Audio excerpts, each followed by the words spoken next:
Bab 313, kamu cecunguk asal mana? Si rambut biru tertawa dan menatap Valentino dengan ekspresi main-main. Kemunculan Valentino agak mengejutkannya. Tak disangka dia benar-benar ingin membantu orang lain dalam masalah uang. Para pemuda di samping si rambut biru terkekeh-kekeh dan menatap Angel dari atas ke bawah dengan genit dan serakah. Di antara para wanita cantik sekalipun, Angel merupakan salah satu yang tercantik. Pria normal manapun tentu saja akan meliriknya. Sebutkan jumlahnya, aku akan membayarnya. Jawab Valentino dengan acuh tak acuh. Dia seperti dewa kekayaan saja. Pemuda berambut biru itu tersenyum, lalu menjawab. 10 juta? Kamu gila? Ya. Bulan lalu biayanya hanya 4 juta. Pemilik restoran langsung marah. Kalau kamu berani mengatakan satu patah kata lagi, kunaikkan biayanya menjadi 20 juta. Sentak si rambut biru sambil menatap pemilik toko dengan dingin.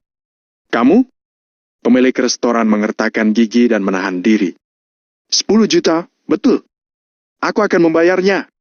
Valentino berkata sambil mengangguk acuh tak acuh. Kejak, kalau begitu, sekalian saja keluarkan 20 juta. Kata pemuda berambut biru itu sambil menyeringai. Melihat Valentino begitu belak-belakan, si rambut biru pun langsung menggandakan jumlahnya. Enak saja, masa tadi sudah sepakat bahwa biayanya 10 juta, tapi sekarang berubah menjadi 20 juta. Ujar Angel dengan kesal. Angel mengerti bahwa Valentino ingin membantu orang lain, tetapi jangan mau diperdayai begini, dong. Salahkan saja pemilik restoran yang berbicara omong kosong. Kalau kamu mengatakan satu patah kata lagi, akan kugandakan lagi menjadi 40 juta. Jawab si rambut biru dengan keras kepala. Angel merasa kesal, tetapi dia tidak berani bersuara lagi. Bagaimanapun, dia telah menyaksikan kengerian Black Tiger Security dengan mata kepalanya sendiri. Tapi, si rambut biru itu memutar kepalanya ke arah Angel dan berkata sambil menyeringai. Kalau kamu bersedia makan dengan kami, anggap saja biaya keamanan ini sudah lunas. Betul. Lagi pula cuma 20 juta, kan? Aku juga sudi memberikan 20 juta kalau kamu bersedia minum-minum dengan kami. Para pemuda di belakangnya pun ikut menimpali sambil tertawa. Tatapan dingin melintas di wajah Valentino. Dia pun berkata, tidak usah repot-repot begitu. Si rambut biru terkekeh dan menjawab, ya, sudah. Toh kamu ini sang dewa kekayaan, jadi aku akan meladenimu. Bawakan uang 20 juta itu. Begitu kamu membayar biaya keamanannya, kami akan pergi dari sini. Ujar rambut biru itu sambil terkekeh. Aku tidak membawa uang tunai. Sela Valentino dengan datar. Begitu mendengar kata-kata ini, pemilik toko, Angel, si rambut biru dan kawanannya semuanya seakan tersambar petir di siang bolong.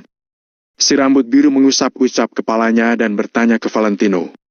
Kamu ini sedang bergurau denganku, ya? Buat apa? Kamu tidak selevel denganku. 20 juta, kan? Panggil KRmu itu ke tempatku untuk mengambilnya. Jawab Valentino dengan santai.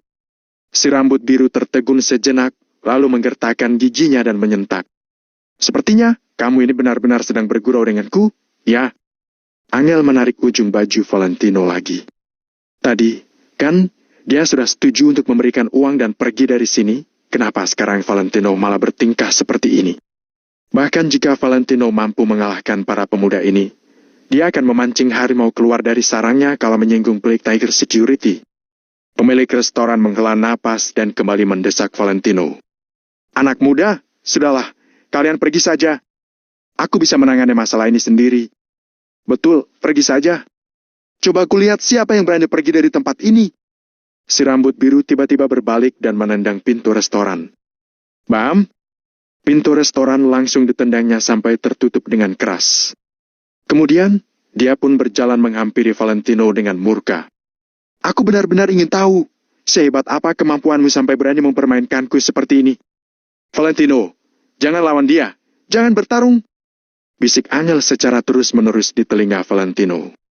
Valentino tertegun sejenak, lalu menjawab dengan lembut. Oke, kali ini aku tidak akan bertarung. Valentino menatap pemuda berambut biru itu dan berkata, aku menelpon seseorang dulu. Si rambut biru itu berhenti sejenak, lalu memandang Valentino dengan main-main. Kamu sedang meminta seseorang untuk mengirimkan bala bantuan, ya? Atau jangan-jangan kamu sedang meminta orang lain untuk membawakan uangnya kemari?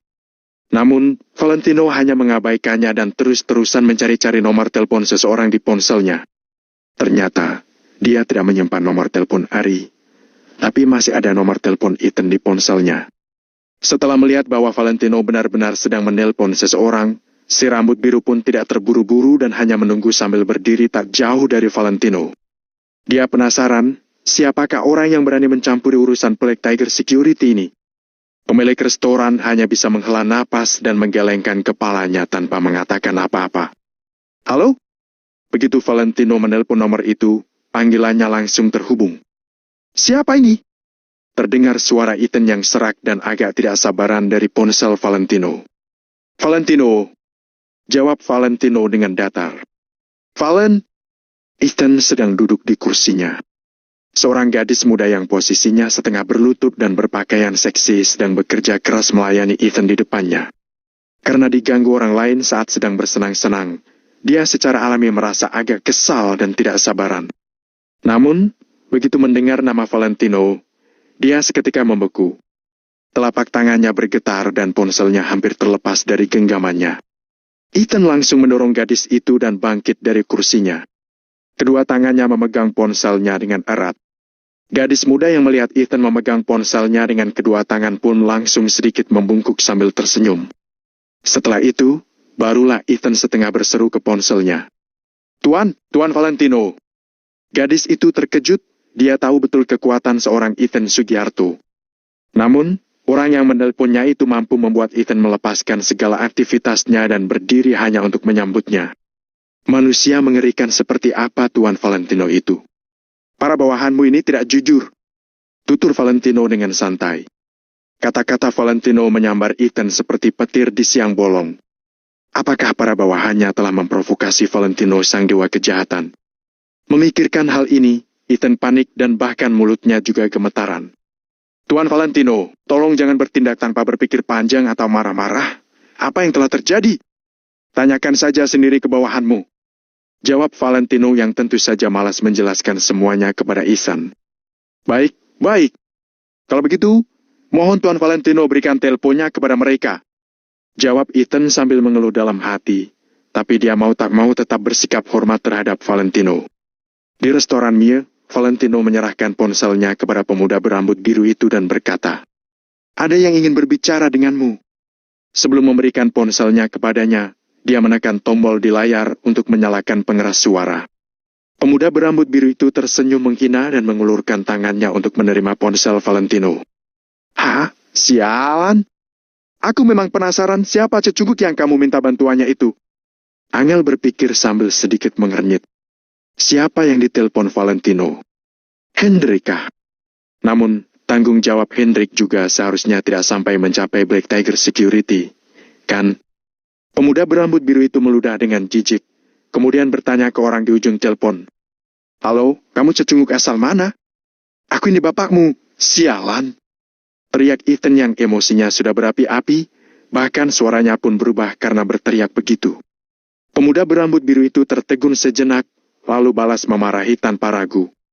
Apa? Kalau begitu, aku ini kakakmu, sialan. Pemilik restoran dan Angel merasa ngeri, habis sudah. Tampaknya orang yang ditelepon Valentino itu tidak berguna sama sekali. Sikapnya yang langsung memarahi si rambut biru itu bukannya hanya akan memperbesar masalah.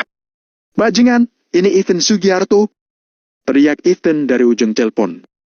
Kali ini, si rambut biru tidak berani membalas dengan makian lagi. Bab 314 Tuan Besar. Ketika mendengar nama Ethan, pemuda berambut biru itu terkejut lalu tangannya gemetar. Kak Ethan. Teriak pemuda berambut biru itu terbata-bata. Reaksi pemuda berambut biru itu membuat pemilik toko mie tercengang. Begitu juga dengan Angel. Aku ini ayahmu, brengsek. Aku akan membunuhmu. Maki Ethan. Kali ini pemuda berambut biru itu telah mendengar suara Ethan. Sekujur tubuhnya langsung gemetar. Tuh, Tuan Ethan, aku. Gigi pemuda berambut biru itu terus menggeletuk, membuatnya terbata-bata sampai tidak bisa berbicara. Berlutut kepada Tuan Valentino dan minta maaf. Bersujud, sekarang juga. Ethan lanjut membentak dari ujung telepon. Jangan matikan telepon, Aku mau mendengar sendiri kamu bersujud. Pemuda berambut biru itu dan lainnya terkesiap. Kak Ethan memanggil Valentino Tuan Valentino. Angel juga tercengang. Valentino dipanggil oleh orang yang bernama Kak Ethan di ujung telepon itu Tuan Valentino. Meskipun Angel tidak tahu siapa itu Kak Ethan, melihat pemuda berambut itu gemetar ketakutan. Maka Kak Ethan pasti seorang tokoh besar dari Black Tiger Security. Tokoh besar seperti dia malah memanggil Valentino Tuan. Bukankah seharusnya Valentino memiliki dendam dengan Black Tiger Security karena soal Reagan? Sekarang kenapa Kak Ethan dari Black Tiger Security malah jadi takut dan hormat sekali pada Valentino? Mata pemilik toko mie langsung terbelalak, dia dengan terkejut melihat semua ini. Kak Ethan, aku. Pemuda berambut biru itu ragu-ragu. Kamu mau bersujud dan meminta maaf atau kuhajar sampai babak belur saat kamu kembali? Siapa suruh kamu menyinggung Tuan Valentino? Bentak Ethan. Ancaman Kak Ethan membuat wajah pria berambut biru itu dan lainnya memucat. Kemudian, mereka langsung tanpa ragu berlutut di depan Valentino. Bam! Di toko mie yang hening ini, terus terdengar suara lutut mengenai lantai. Dalam sekejap, 6 pemuda itu sudah berlutut kepada Valentino. Mata Angel melebar dengan terkejut. Pemuda-pemuda ini benar-benar berlutut. Sebelumnya mereka masih bersikap galak, seolah-olah mereka adalah penguasa di sini. Sekarang semuanya malah sudah berlutut di depan Valentino. Terdengar suara Ethan lagi dari ponsel. Bersujud. Pemuda berambut biru itu menggertakkan giginya, kemudian bersujud kepada Valentino. Tuan Valentino, kami bersalah. Maafkan kami. Begitu pria berambut biru itu selesai berbicara, Ethan marah lagi. Brengsek. Hanya aku yang boleh memanggil Tuan Valentino. Kalian panggil dia Tuan Besar. Buk. Pria berambut biru itu bersujud lagi, kemudian dia berseru sambil menggertakkan giginya. Tuan Besar, kami bersalah. Angel tercengang menatap ini semua. Dirinya seperti telah tersetrum. Dia sama sekali tidak bisa membayangkannya kalau kejadian ini bukan dia lihat dengan mata kepalanya sendiri. Zaman sekarang masih ada orang yang akan bersujud untuk meminta maaf. Identitas semenakutkan apa yang dapat membuat orang langsung berlutut tanpa perlu menggerakkan jarinya. Pemilik toko mie terkesima karena ternyata Valentino begitu mengerikan. Tapi sebenarnya dia tidak begitu terkejut. Pemilik toko mie pernah melihat dengan mata kepalanya sendiri ketika ada orang yang menyinggung pria berambut biru ini dan teman-temannya. Mereka juga akan memaksa orang itu berlutut. Namun tak disangka, tanpa perlu menggerakkan satu jari pun, Valentino sudah mempunyai kekuatan yang begini besar. Tidak cukup keras, bersujud lagi. Maki Ethan lagi. Valentino melambaikan tangannya. Cukup. Setelah itu, pria berambut biru itu menyerahkan ponselnya dengan hormat kepada Valentino. Dia tampak sangat ketakutan. Tuan Valentino, tolong jangan marah. Kedepannya aku pasti akan mengurusi anak buahku dengan baik. Mereka tidak akan mencari masalah dengan Tuan lagi. Ujar Ethan dengan takut. Pemilik toko mie ini adalah temanku. Aku akan membayar biaya keamanan untuknya. Tidak. Tuan Valentino bicara apa? Teman Tuan adalah temanku juga. Dia tidak perlu membayar biaya keamanan sepeser pun. Selain itu, aku akan menjamin bisnis teman Tuan berjalan dengan lancar. Tuan tenang saja, kata Ethan sambil mengibas-ngibas tangannya. Valentino pun menganggukkan kepalanya, kemudian dia langsung menutup telepon. Masih tidak mau pergi juga. Valentino melirik pria berambut biru itu. Baik. Kami akan pergi sekarang juga. Pria berambut biru itu dan lainnya segera pergi dari toko mie. Saat ini pemilik toko mie baru sadar. Kemudian dia langsung berjalan menghampiri Valentino dan berterima kasih padanya. Namun, sekarang pemilik toko mie sangat menjaga sikapnya di depan Valentino. Tadi dia mengira Valentino hanyalah orang biasa. Dia tidak menyangka ternyata identitas Valentino begitu menakutkan. Bos, tidak usah sungkan. Kami pergi dulu. Kedepannya mereka juga tidak akan menindasmu lagi. Ucap Valentino sambil tersenyum. Aduh, ini benar-benar. Aku tidak tahu harus bagaimana berterima kasih pada kalian. Suara pemilik toko mie itu tercekat, dia juga terus-menerus menyekat tangannya dengan kain lap. Tidak apa-apa, orang baik selalu mendapat imbalan baik. Terima kasih atas hari ini, kata Valentino sambil melambaikan tangannya. Pemilik toko mie masih terlihat tegang. Ini, kamu sudah membantuku. Aku tidak tahu harus bagaimana berterima kasih padamu. Kalau begitu, lain kali aku dan Angel kemari, kasih kami makanan gratis saja. Bagaimana? Valentino tersenyum dengan penuh arti. Angel juga tersenyum sambil menganggukkan kepalanya. Tentu saja dia setuju dengan Valentino. Ini, baiklah, kapanpun kalian datang, aku akan menyambut kalian. Jawab pemilik toko mie sambil mengangguk. Valentino tersenyum. Kemudian dia meninggalkan toko mie bersama Angel dan kembali ke mobil. Beritahu aku, kamu suka hotel Cotaneo yang mana? Manapun itu boleh. Tanya Valentino pada Angel dengan serius. Pipi Angel pun merona. Dia sedang meremas-remas tangannya.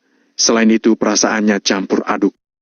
Akhirnya, Angel menjawab dengan suara yang sangat kecil. Dulu aku pernah mendengar Chloe bilang di Cotaneo ada satu hotel namanya Hotel Paradise. Oke. Jawab Valentino tanpa ragu. Lalu, dia langsung menghubungi Hendrik. Hendrik langsung mengangkat telepon. Ada yang bisa aku bantu? Tuan Muda Valentino? Aku dan Angel sebentar lagi akan ke Hotel Paradise. Jawab Valentino dengan datar. Hendrik tercengang. Namun, dia juga tidak berani banyak bertanya. Dia buru-buru berkata, Tuan Muda Valentino, pemilik Hotel Paradise akan berubah sesegera mungkin. Nanti semua staf akan berbaris untuk menyambut Anda dan Nona Angel. Aku juga akan meminta mereka mempersiapkan barang-barang yang perlu dipersiapkan. Ujar Hendrik dengan hormat. Sebagai tangan kanan Valentino, Hendrik tahu apa yang harus dilakukannya. Bagus, sahut Valentino. Dia percaya kalau Hendrik tidak akan mengecewakannya. Malam ini tidak hanya penting bagi Angel, tapi juga bagi Valentino. Maka dari itu, malam ini harus menjadi malam yang tidak akan pernah dilupakan Angel. Bab 315 menyamar menjadi Tino. Mendengar Valentino menelpon Hendrik untuk membuat persiapan, di hati Angel pun muncul rasa ingin menantikan hal itu dengan sedikit merasa malu. Namun, dia merasa lebih gelisah. Secara hukum, Angel dan Valentino sudah menjadi suami istri selama 3 tahun, tapi mereka tidak pernah melakukan kewajiban suami istri. Apakah malam ini dia benar-benar akan melakukan kewajiban suami istri dengan Valentino? Semakin dipikirkan, wajah Angel semakin memanas. Telinganya bahkan sampai ikut memerah. Bagaimanapun juga, dia tidak pernah melakukannya. Ayo, kita pergi ke pusatnya jalan-jalan dulu. Nanti kita baru ke Hotel Paradise. Valentino tersenyum sambil menyalakan mesin mobil. Oke, jawab Angel dengan suara yang sangat kecil. Setelah Hendrik menerima panggilan Valentino, dia tidak berani menunda-nunda lagi. Dia segera mengatur segalanya secara pribadi. Sejak Hendrik datang ke Cotaneo, dia bisa melihat betapa pentingnya Angel bagi Valentino. Jadi untuk urusan malam ini, Hendrik harus menganggapnya sebagai prioritas utama. Nanti setelah Valentino dan Angel tiba di Hotel Paradise, Hendrik harus menjaminkan kepuasan Valentino. Di suatu kamar VIP klub malam Cotaneo. Ada 2 pemuda yang di sisi kiri dan kanan mereka sedang memeluk wanita sambil bersenda gurau. Salah satu pemuda itu adalah Hans yang tadi pagi baru saja bertemu dengan Jenny. Sedangkan pemuda satu lagi juga bukan orang asing. Itu adalah Ellen. Hah? Kak Ellen, yang kamu katakan benar. Jenny tidak merasa curiga sedikit pun. Dia terus memanggilku Kak Tino terasa manis sekali. Hans menuangkan segelas anggur sambil tertawa. Seulah senyuman yang penuh arti tersungging di bibir Ellen. Dia merasa senang karena berhasil menyamar menjadi Tino. Awalnya Ellen berencana untuk menambah Jenny dengan akun baru WhatsApp, kemudian menyamar menjadi seorang pria yang memberikannya hadiah untuk bisa berhubungan dengan Jenny. Tak disangka, Jenny malah langsung memanggilnya Kak Tino. Ellen tentu saja langsung mengiyakannya. Ellen bisa melihat kalau Jenny tidak hanya sekadar menyukai Tino. Kalau dia bisa memperalat hal ini lalu mendapatkan Jenny dengan menjadi Tino, ini adalah mendapatkan sesuatu yang selama ini dimimpikannya. Jenny adalah gadis periang, tapi sebenarnya dia tidak banyak berpikir. Aku bisa memanfaatkannya, dan dia juga tidak akan pernah menyadarinya. Hina Ellen. Iya, aku bisa melihatnya. Setelah dia tahu kalau aku adalah Tino, dia sangat bergantung padaku. Ucap Hans sambil menyengir. Ellen memperingati Hans. Kuperingatkan kamu, sebelum aku mendapatkan Jenny, kamu lebih baik jangan macam-macam dengannya. Setelah aku bermain dengannya, aku baru memperbolehkanmu untuk bermain dengannya. Alan tentu saja tidak bisa menggunakan identitas Tino untuk bertemu dengan Jenny karena Jenny mengenal Alan. Namun, itu berbeda dengan Hans. Jenny tidak pernah melihat Hans, begitu juga Tino. Kini, Jenny sudah salah paham dengan identitas mereka, jadi Alan akan memperalat kesalahpahaman ini untuk melakukan sesuatu. Hans mengangguk. Hei, Kak Alan tenang saja. Kemudian, nada Hans berubah menjadi serius saat dia bertanya. Kamu bilang Valentino adalah kakak iparnya Jenny. Aku rasa Valentino bukan orang yang sederhana. Hans mengingat kejadian pagi ini, dia masih terkejut dengan identitas Valentino. Bahkan kepala toko Cafe Esti bersikap sangat segan kepada Valentino. Jadi bagaimana mungkin Valentino adalah orang yang biasa saja?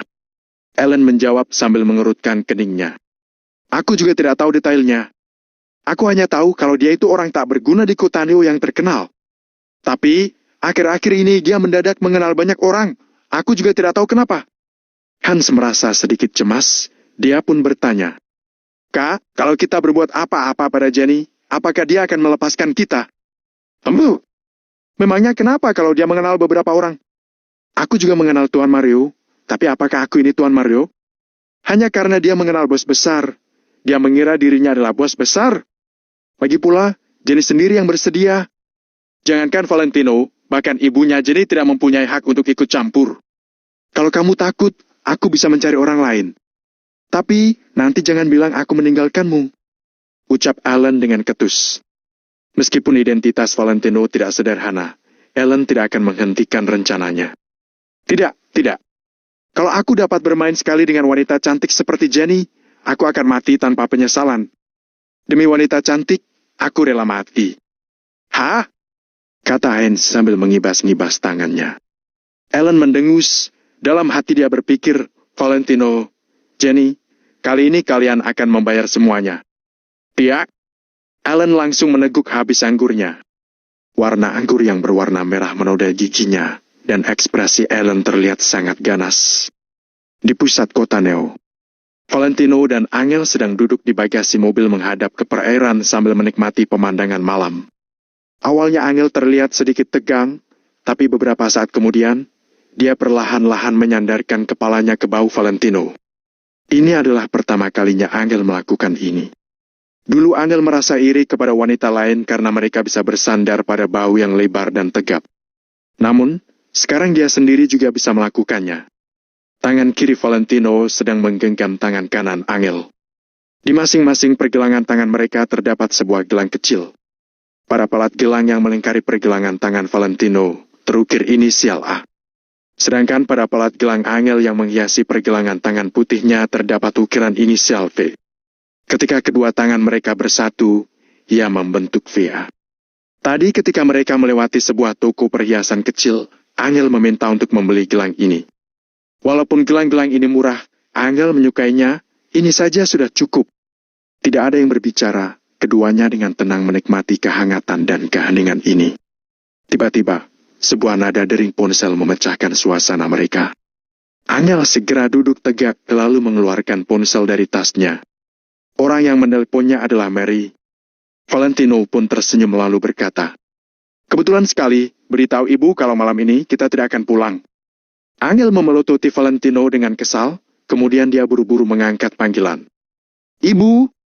Tidak menunggu Angel berbicara, Mary langsung bertanya dengan cemas. "Angel, di mana kalian? Apakah kamu sedang bersama Valentino? Apakah Jenny juga sedang bersama kalian?" "Apa?" Angel tercengang. Dari nada bicara Mary, Angel dapat merasakan kalau ibunya sedang merasa gelisah. Valentino mengerutkan alisnya, sampai sekarang belum ada kabar dari Jenny. Dia masih keluar bersama Hans. "Kenapa Jenny masih belum pulang? Ponselnya juga dimatikannya. Apa dia sedang bersama kalian?" Tanya Mary dengan khawatir. Angel segera turun dari bagasi. Dia berjalan ke samping lalu berkata, "Ibu, jangan panik. Ada apa? Beritahu aku pelan-pelan. Sekarang aku tidak bisa menghubungi Jenny. Kenapa ini? Biasanya jam segini seharusnya dia sudah pulang. Kemana dia pergi?" Mary semakin merasa panik. "Ibu jangan panik. Sekarang kami pulang, ya?" Sahut Angel, kemudian dia segera membalikkan badannya.